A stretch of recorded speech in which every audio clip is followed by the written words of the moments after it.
Hey y'all, I'm Carrie. And I'm Mike. And this is Monstrous.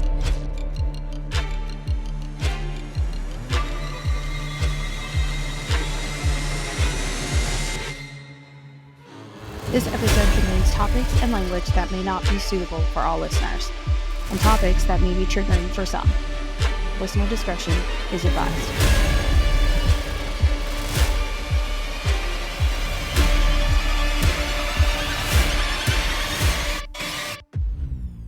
Okay, so as you can tell from the intro, Mandy is not here this week. This week we have Mike with us in place of her. And Mike knows nothing about the case today. Nothing. So, normally I would throw a bunch of numbers right off the bat. But for this week, I'm going to save everything for the last. I have a lot of information that I don't want to get lost with telling you today's case, so I'm going to save it for the end. Okay. So, you ready for the start of a rough but very important month? I guess. Okay. So today's case isn't gruesome, but it's disturbing and really messed up. So I don't really think this one's going to fuck you up, but it might, and it'll definitely make you rethink putting your child on a school bus. And this case is the reason that our children will never ride a school bus. So I rode a bike myself, as I'm sure nearly everyone in our generation did, and nothing happened, but you never know. And the idea that this could happen to our boys stresses me the fuck out. You'll see why at the end. Okay, so on to the case. So the year is 1976 in Chowchilla, California. It's the second to last day of summer school. Dairy Lane Elementary School has let out for the day. 26 children, aged 5 to 14, piled into a school bus driven by Frank Edward Ray. Frank was also known as Ed, so that's what I'm going to call him from this point forward. So for most of his life, Ed was a farmer. But at some point, he had decided to stop doing that and become a school bus driver. And the kids he shuttled to and from school loved him. He was part of the reason that these kids loved summer school. It was reported that it had been less of school and more like a summer camp. According to a report from CNN, the kids loved it so much that they had actually created and signed a petition to keep the summer school program open for 2 more weeks, which I don't think I would have done that. No, I wouldn't have. But that's still really cute. Either way.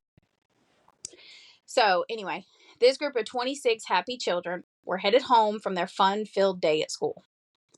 Ed was driving down a rural road when he noticed a white, creeper van, the epitome of a creeper van, okay, parked sideways in the road.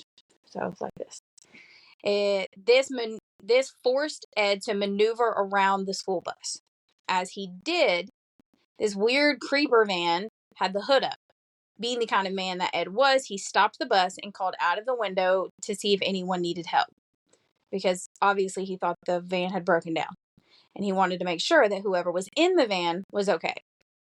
As soon as Ed had offered his help, 3 men with pantyhose over their heads jumped onto the bus with guns. Sawed-off shotguns at that. These men were 24-year-olds Fred Woods, James Schoenfeld, I think that's how you say it, and 22-year-old Richard Schoenfeld.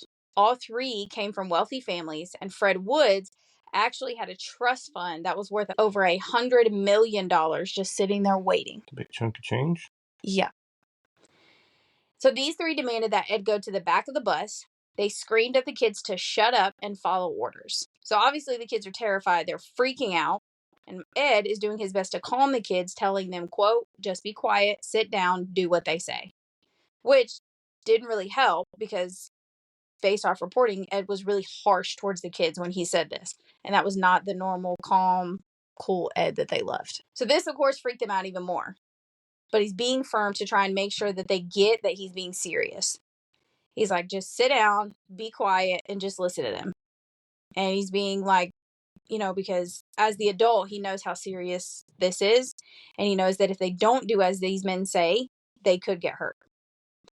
So like I said, these men have pantyhose over their head with the legs hanging down over the sides of their heads. So basically they look like a bunch of fucking idiots. The youngest child on the bus was a 5-year-old little girl named Monica. One of these morons drives the bus. There it is. The other one points the shot-off shotgun at a group of fucking kids. And in the midst that all this is going on, little Monica asks the guy if he's the Easter Bunny. What?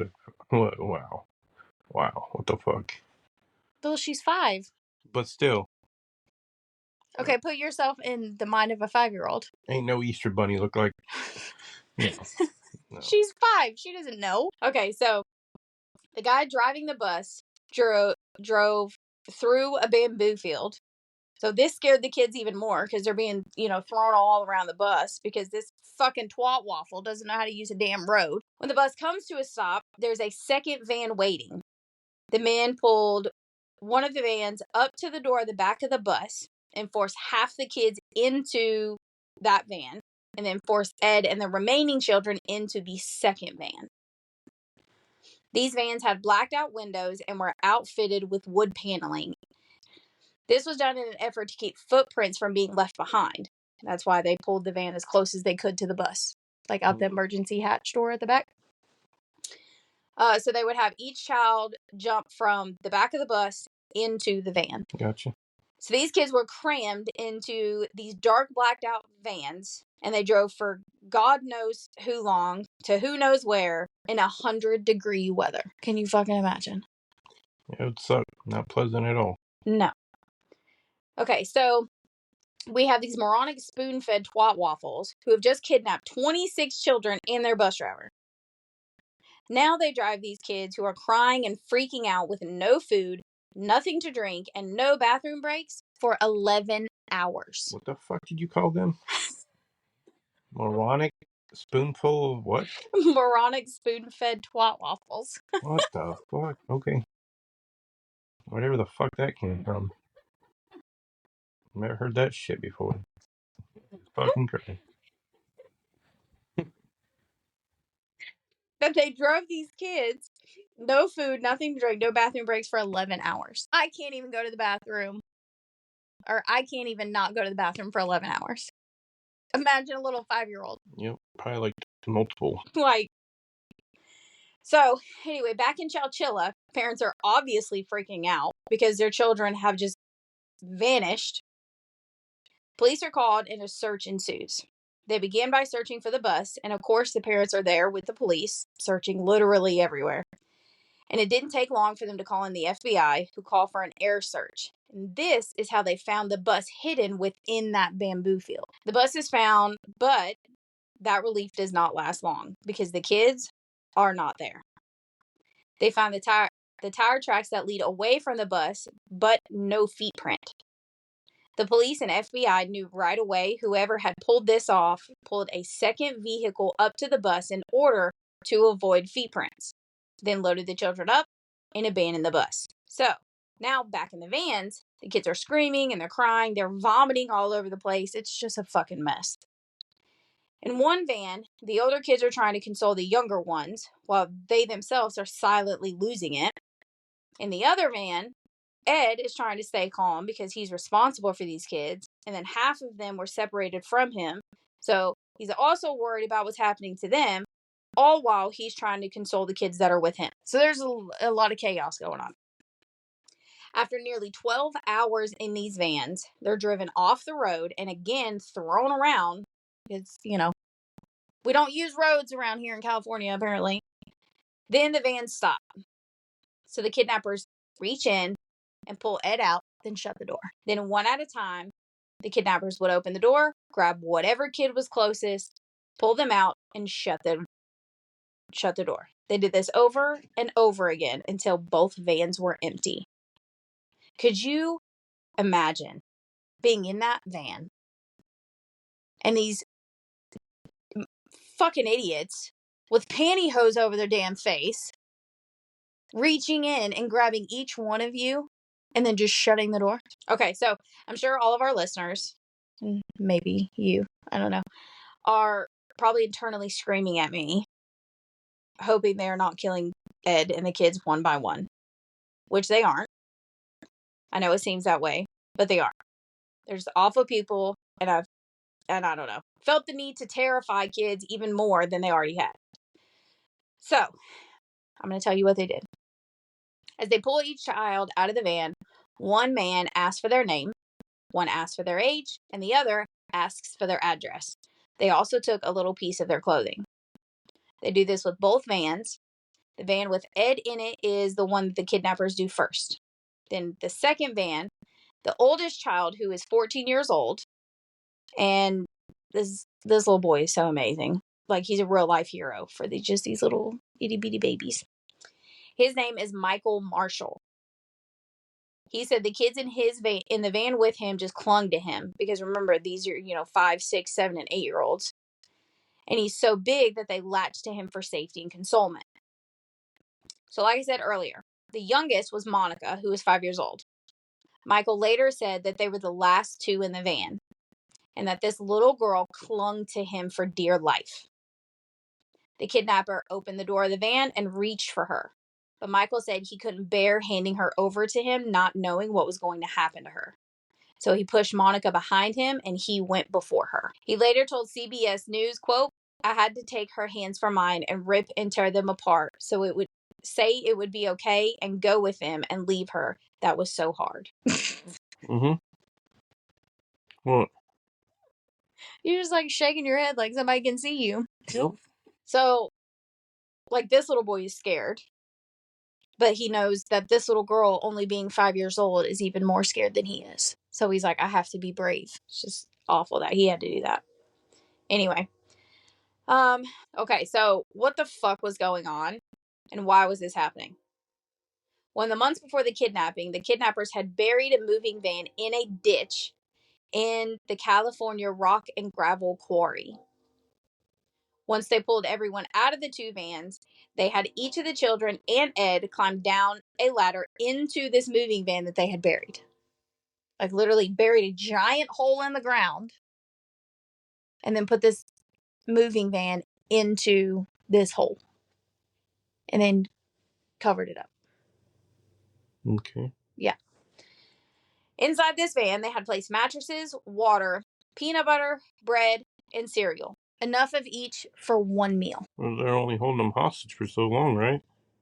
Yeah, but there's 26 kids plus Ed. All of those things were enough for one person to eat one meal. Okay. Like, they did not think this through very well. Then on one side of the van, there were boxes with holes cut into them for makeshift toilets. So they pile Ed and all these 26 kids into this moving van that's buried under the rock quarry. They pulled the ladder up and they were like, "Oh, we'll be back for you." Put a cover on the manhole that was at the top of the van.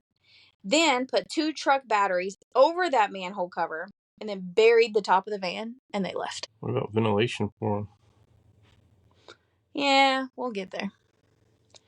So these moronic fucking idiots just buried 27 people under between 6 to 12 feet of dirt and rock. Yeah.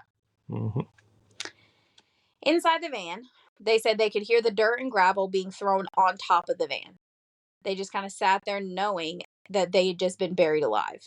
And some said once they got down there and they began to hear the dirt, they said, "This is our coffin." These are children that are saying this. Mm-hmm. Very traumatizing. One of their survivors, her name is Cornejo Labrandria. I believe that's how you say it. It might be wrong. Sorry. She was 10 at the time, and she said, quote, "There were times we all thought we were dying. I promised God if I survived this, I would be the best little girl. I'd be the best little girl my whole entire life." 10 years old. Thinking that she's gonna die. Mm-hmm. Yep. They said this was awful, which honestly, I can't fucking imagine being stuck in a hole in the ground alive. But as a child, this is literally what nightmares are made of. Their bathroom is a box with holes cut into it. And remember, 26 children, and they have little tiny baby bladders. So the entire van smells like pee and feces. Some of the kids are throwing up because it's California in the summer. which I looked it up and I did some digging. On July 16th of 1976, because remember, they were kidnapped on the afternoon of the 15th, then drove for 11 hours, so now it's the 16th. It was 90 degrees where they were found. And that does not include the heat index that day, which would have made it even hotter. I mean, if they're 6 to 12 feet underneath the ground, it should be at least cool. Well, yeah, it would be cooler, but it's still hot. So with them being that far underground, it's probably, I don't know, probably, I'd say 80 degrees at least underground. At least. So it's hot. Especially to little kids like this. Oh, I lost my place again. Okay. So they're trapped underground in this stinky fucking heat box. They're becoming dehydrated. Some of them are most likely on the verge of heat stroke. And these are kids, so their bodies can only handle so much before they finally give out. And of course, they're all out of their minds hysterical.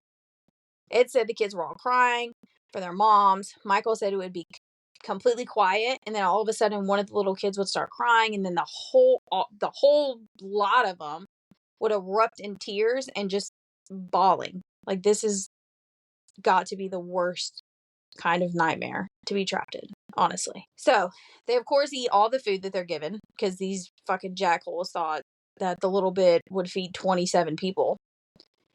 So you asked about ventilation. Yeah. These fucking idiots made a makeshift ventilation system, because if not, it would have suffocated right away. And these guys wanted them alive, not dead, obviously, hence the food. The ventilation system, if you want to call it that, were just fans that they put into the van, and they were battery operated. Didn't last that long, probably. No. Then they also had like a dryer vent hose. You know what I'm talking about? Yep. That they had left like sticking out of the dirt above ground, and a fan blowing into it, which led to the movie van. Okay. Great ventilation system happening. They tried. Eventually, the batteries die. So now they have no ventilation system. So now they're all slowly suffocating and heading toward heat strokes. Then, as if this wasn't worse enough, the roof begins to cave in underneath the weight of all the dirt and gravel. Couldn't imagine. So the roof is like bowing in, and they said that they could hear the cracking of it, and dirt slowly begins to fall into the van. Yeah, scary. So now, all the kids are freaking out even more, believing that they're actually going to die underground.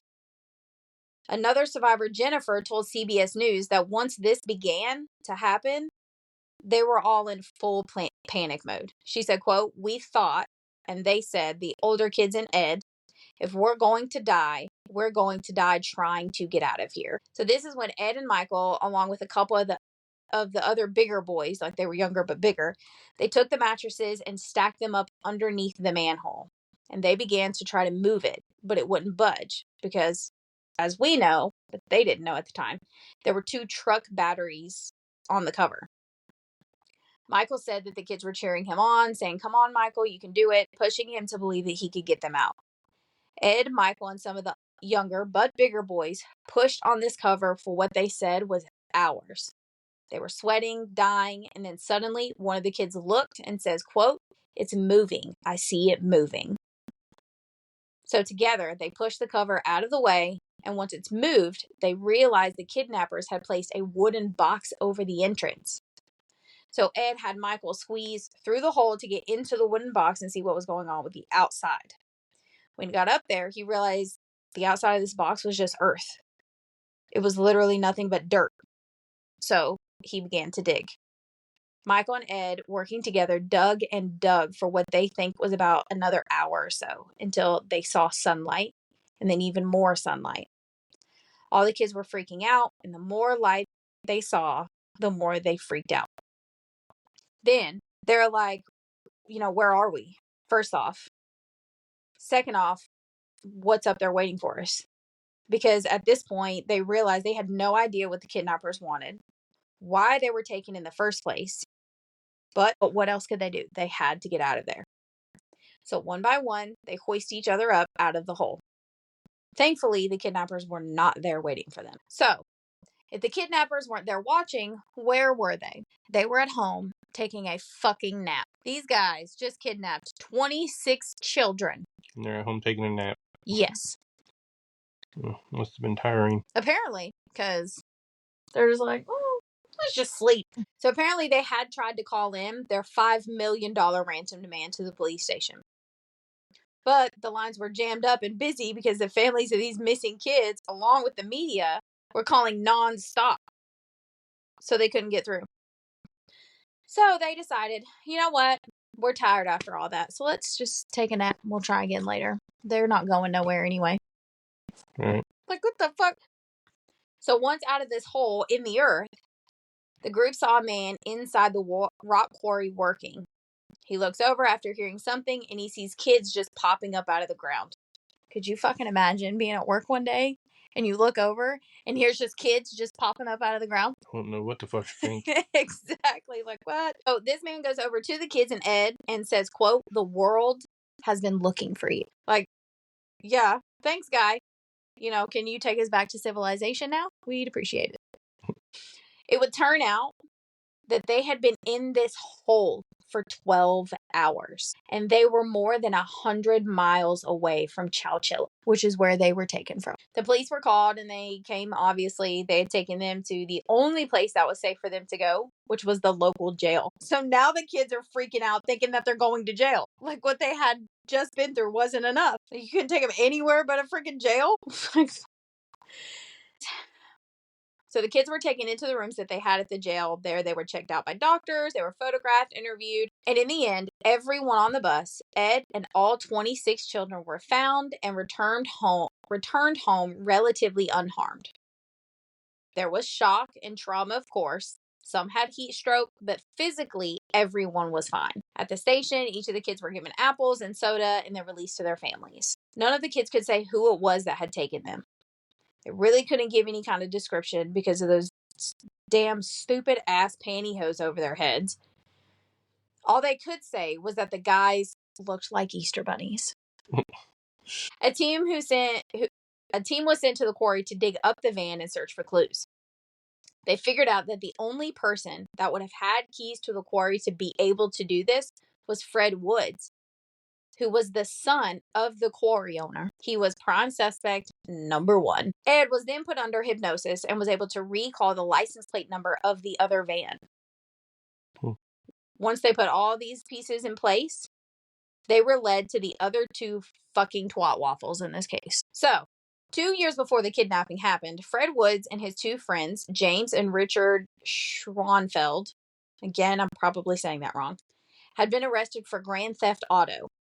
So the 3, at the time, had active arrest warrants. Investigators served and executed a search warrant on Fred's father's mansion. And here, they found one of the guns used in the kidnapping. So he was now officially tied to it. While searching, they also found a document that was labeled, are you ready? Plan. Just plan. Yep. In this, they documented every detail of the kidnapping, along with a ransom note. They have meticulously planned this thing out for over a year. Months before they executed their plan, they began to bury the van. Investigators were able to gather witnesses that said they had actually noticed people out there digging in the months prior. They just didn't know why. Following this, Richard turned himself in, which he was the youngest of the 3. And it seemed as though he was just kind of there. Like he was just along for the ride. He showed the most remorse for what they had done. Like he recognized and understood what they had done was horrific. Like he's not a good person at all, but at least I guess he had some kind of humanity. If that's what you want to call it. He acknowledges, what they caused for the kids for the rest of their lives and how awful their actions were. So I guess that's something. So Richard turns himself in while James and Fred fled California. Fred went to Vancouver and was caught by the Royal Canadian Mounted Police. And James was caught somewhere just outside of California. So James is very obviously not very smart. The 3 of them were put in a video lineup and are told to say phrases that the kids said they had used. The kids were able to identify all 3 men as their kidnappers. Deal. Following this, all three pled guilty to 27 counts of kidnapping for ransom and robbery. They were charged with 8 counts of bodily harm, but they refused to plead to that one because they said that was going to give them a mandatory life sentence without the possibility of parole. At their trials for the bodily harm charges, each one of the kids testified. And then on February 17th of 1978, all three were found guilty and given mandatory life sentences without the possibility of parole. But their lawyers appealed these convictions for the bodily harm charges because they claimed that although the events were traumatic, there was no real bodily harm as defined by law. Okay. A judge agreed and vacated those sentences. They were then re-sentenced for the charges they had pled to and were given life with the possibility of parole. So, where are they now? Richard, the one that turned himself in and seemed to have full remorse for what he did, was granted parole in June of 2012. After spending 36 years of prison, only 3 years after his brother was paroled, James was granted parole. Fred spent over 4 decades in prison, not being paroled until 2022. Fred was labeled as the ringleader. The sheriff said Fred was definitely the ringleader and that James and Richard were just 2 dumbasses that did stupid shit. That's a direct quote, by the way. Yeah. Fred was said to have been a true psychopath and sociopath. Fred, now in his 70s, is still the same man he was in the 70s. While in prison, he broke all kinds of rules, which was why it took so long for him to get parole. He was caught countless times with contraband in his cell, and he was trying to run multiple businesses while in prison. So this whole thing, why did it happen? Like, because they wanted money. Fred couldn't wait to get access to his trust fund. Okay. This guy had $100 million trust fund waiting, but he couldn't wait until he hit the specific age. Which is what? I'm not sure. I couldn't find where it was. It was most likely probably like 30 or something, but there could have been a thing where, you know, in order to have it, he may have had to get married. Like, I'm not sure what the... Yeah, some other stipulation. Yeah, exactly. I just know that he had to be a certain age. For sure, just don't know what the age was. Instead of waiting and getting a job until he could have access to it, he decided to rope in his 2 friends who were in debt because they're idiots. Okay. Into his plan to kidnap kids for ransom. This is known for sure because in 2015, when James went before the parole board, he said, quote, "We needed multiple victims to get multiple millions. And we picked children because children are precious. The state would be willing to pay ransom for them and they don't fight back. They're vulnerable and they will mind you." What's the way to look at it? Yeah. So following the whole experience, the kids were given a trip to Disneyland, and the California School Employees Association in Sacramento presented Ed with the association's citation for outstanding community service. Quote, "Particularly to 26 precious Chowchilla school children."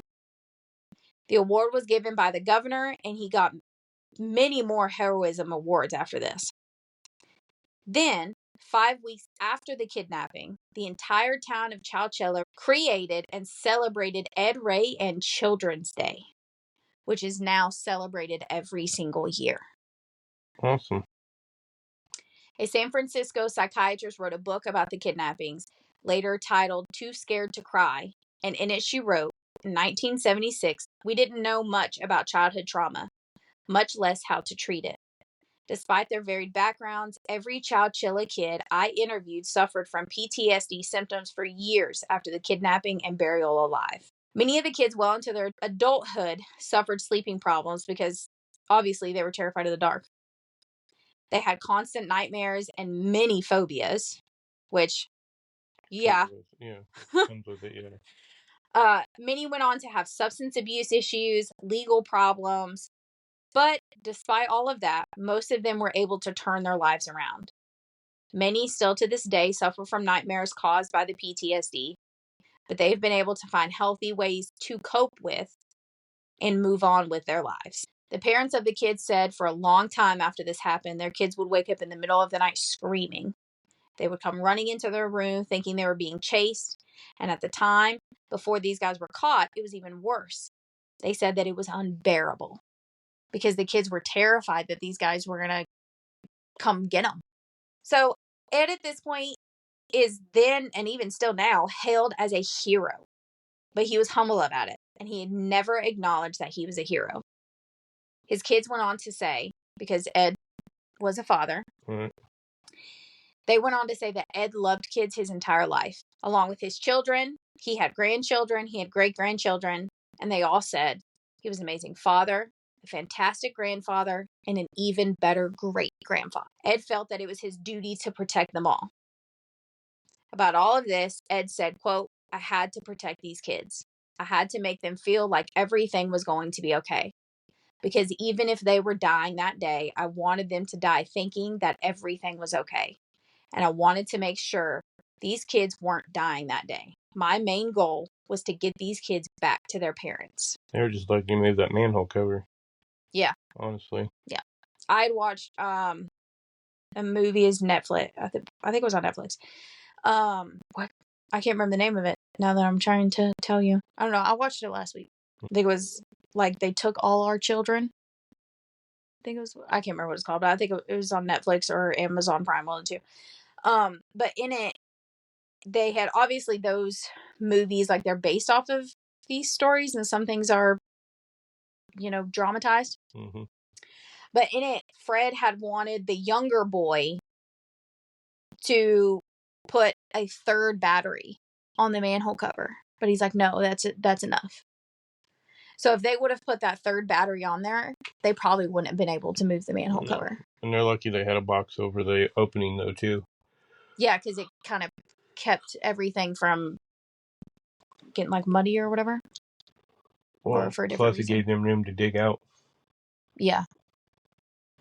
So Ed lived to be 91 years old, passing away in May of 2012. An article written about Ed's passing in the New York Times stated that each one of the children he saved that day were by his side when he passed. That's awesome. Each one talked to him, visited him, and they each had a friendship with him from the time they got out of that hole until the day that he died. I mean, at least they stayed connected like that. One of the survivors, Ray, although he wouldn't talk about what happened, collected newspaper clippings about the kidnappings. He had bought the school bus for $500 because he didn't want it to go to the scrapyard. He felt this was important. They had survived this, and he wanted the bus to stay the way it was. His son later said, quote, "He parked it in the barn, and he'd go out and start it every once in a while. He kept it for many years, and then he ended up giving it to an old equipment museum in La Grande, where it's still there for public viewing today." So he wanted, basically, we survived this. But it's the school bus, not what they were trapped in. Yeah, but they were taken from the school bus.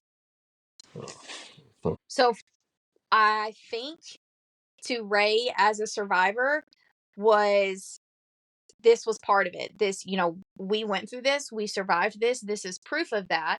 And it shouldn't just go to the scrapyard like it means nothing. All right. And I think that's why he bought it and kept it. Which I could be wrong, obviously, but I believe that's why. Now it sits in a museum. So following Ed's passing, many of the kids returned to that bus in the museum and wrote messages for Ed on the outside of it. Cool. Yeah. And that's the end of it. That's the 1976 Chowchilla Bus Kidnapping. And it's still there to this day, huh? From all accounts that I could find, yeah. Good story. This is why our children will never ride a bus. Yeah, but what's the chances of our children... I mean, what's the chances of it even happening? I know, but still, just the thought of it. We live in Iowa. Stresses me the fuck out. Iowa's getting bad. Nobody move here. Not kidnappings, but I mean, it's just... Don't move here. I think everywhere is bad. It is. Oh, here it is. Okay, I knew I had wrote it down somewhere. Okay, so the movie that is based on this case, it's on Prime Video. It's called Vanished Without a Trace. And it's really good. It's not a documentary. Like I said, obviously some things are dramatized and some things are false, but it's really good. It's a really good movie. There's also a documentary where they talk to the survivors and talk about what happened, which that one's good too. It's also on Prime or Max. It's called Chowchilla. You won't watch them, but the listeners might. Yeah. I don't watch anything. So before we end today's episode, like I said at the beginning, I have some numbers and statistics to throw at you to start this month off. So now technically today's case is a multiple child abduction. I'm going to save those numbers for later in the month. They're going to be worked into a different case. So I'm going to give you the numbers and statistics for single child abductions now. And those will be weaved into a case in a couple weeks. So according to childfindofamerica.org, there's an estimated 2,300 children that go missing in the United States every day.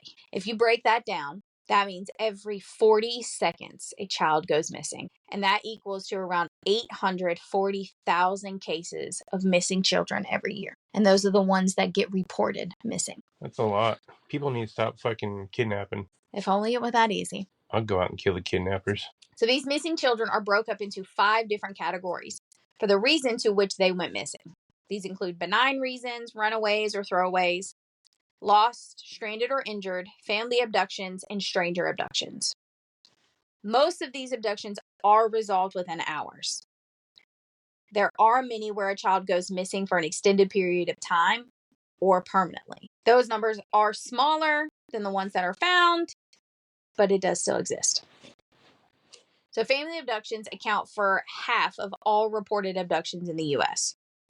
These are typically committed by another parent and have a higher number of female abductees than any other type of abduction.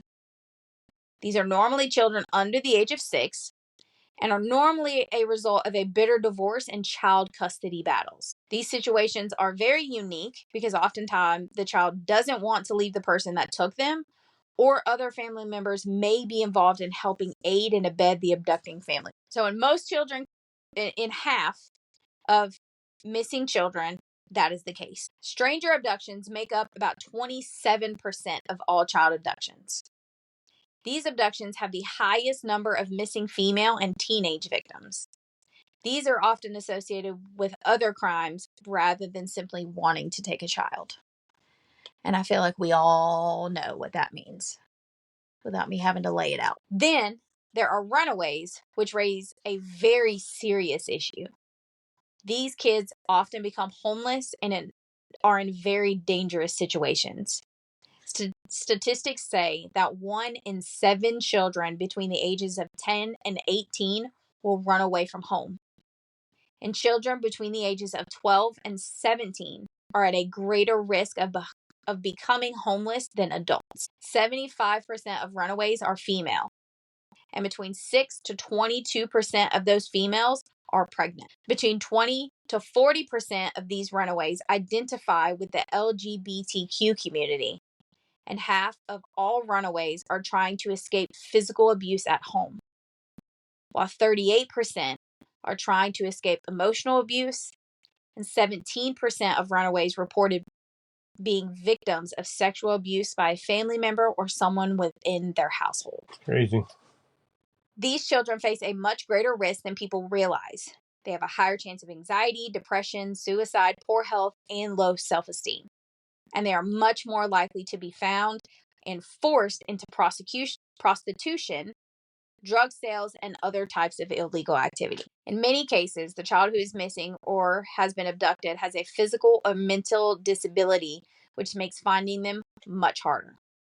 When a child is developmentally disabled, the child may have difficulty communicating with others, so they may not be able to express that they had been taken, where they live, or who they are.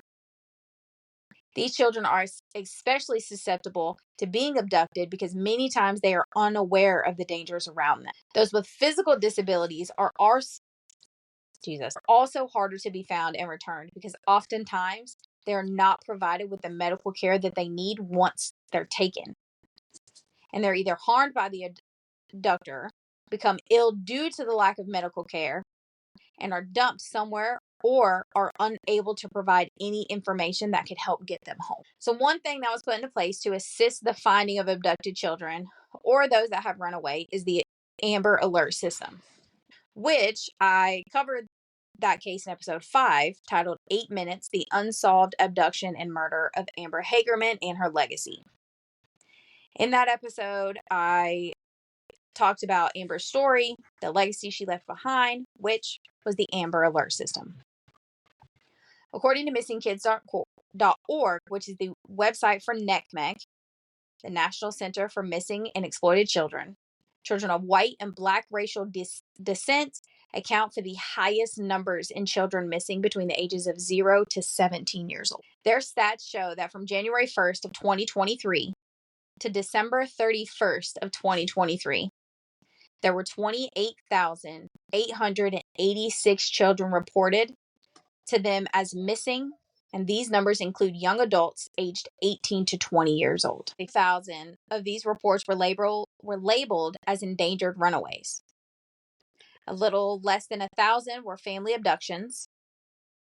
A little less than 100 were reported as lost, injured, or otherwise missing, which means that they weren't taken.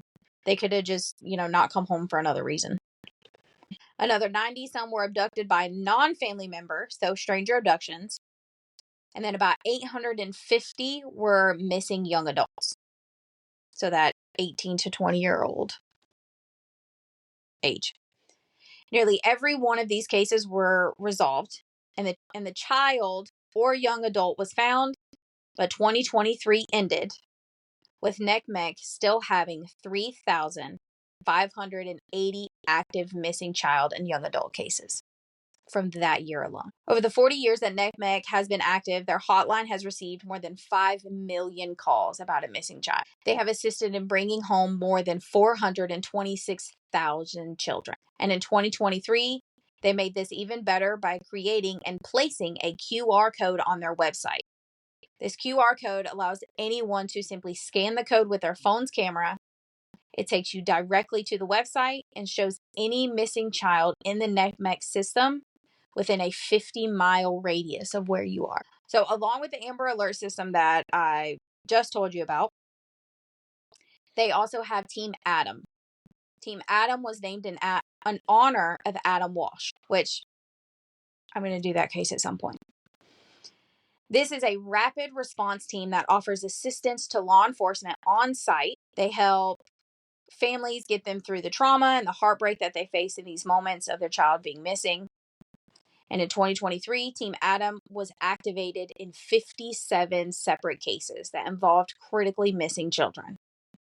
And they provided assistance in 146 long-term missing child cases. Since Team Adam was incepted in 2003, they have been deployed 1,297 times, which assisted in matters that involved 1,490 missing children. In 2023 alone, NCMEC tracked 298 attempted abductions that involved 381 children. And since 2005, they have tracked 15,573 incidents that involved 19,705 children. So NCMEC provides forensic services to law enforcement, medical examiners, and coroners to assist in their efforts of finding missing children, to give those that have lost their names back, and develop leads in child abduction homicides. NCMEC is where the age-progressed photos that we see come from. After years of being missed, a photo of a 3-year-old little boy won't help. So 6 years later, NCMEC artists create that now 9-year-old little boy's face in order to help find where he is today. NCMEC believes that every child deserves a safe childhood, something us here on Monstrous agree with. I myself didn't have the best childhood, and most of my memories aren't happy ones. And us as parents ourselves can't imagine life anything other than happy and safe for not only our children, but any child. NCMEC's commitment is to never stop. The threats to children continue to evolve with the times, and they work every day to identify those threats to protect children. Their commitment to children doesn't falter. It never has, and it never will. They continue to grow and change with the times, just as those that prey on children do, just as the rest of us should as well. I want to end this episode with NCMEC's impact statement, one that I hope everyone hearing will take to heart and learn from.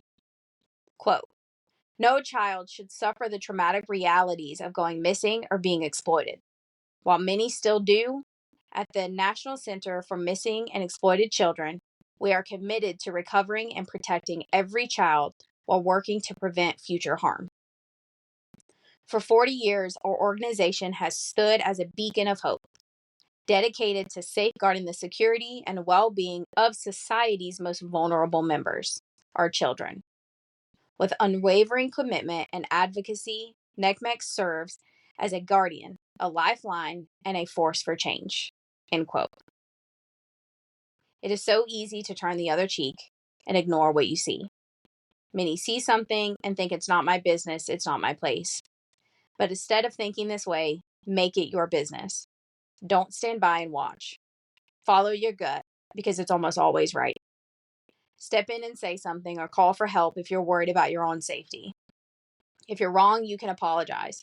But could you live with yourself knowing you stood by, believing it was nothing, but it was actually something after all? Stand up, step in, speak up, and be a voice for the voiceless. And that's all I got for this one. Good. Yep, that's it for this one. I ain't got nothing. Next week's not going to be a happy ending. Okay. Okay. I'm not for the sad, sappy, sad shit, so somebody else might have to sit in on that one. Yeah, the next one's a cold case. Well, I mean, if it ain't. Just a state over from here, actually. Oh, cool. Yep. All right. Well, that's it. We don't got nothing else. I know Mike's not as talkative and entertaining as Mandy is. It's only my third one, so I'm sorry, guys. Okay, so we'll be back next week for our cold case. That one's going to be kind of rough, so everybody will have a week to prepare for it. As always, the photos for this episode can be found on our Facebook page. You can find all of that in the episode description. Please make sure you give us a rate and a review. Don't forget to subscribe so you get notifications when these new episodes are released. We hope you keep listening and remember to watch for monsters. And don't kill people. Bye, y'all. Bye, y'all.